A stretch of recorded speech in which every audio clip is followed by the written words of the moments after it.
Cea mai așteptată pereche de Jordan de anul ăsta este în sfârșit aproape. Jordan 1 Hybrid 85 se lansează în curând.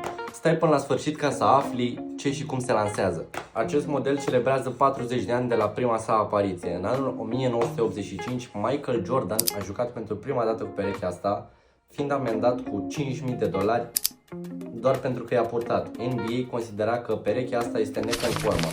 Regulamentul specifica clar ca toate perechile de pantofi de basket să fie albe, iar acestea încălcau clar regulamentul. Nike a profitat de această interdicție transformând-o într-o campanie de marketing de succes. Acum, astăzi, toată lumea știe de viața mea Michael Jordan.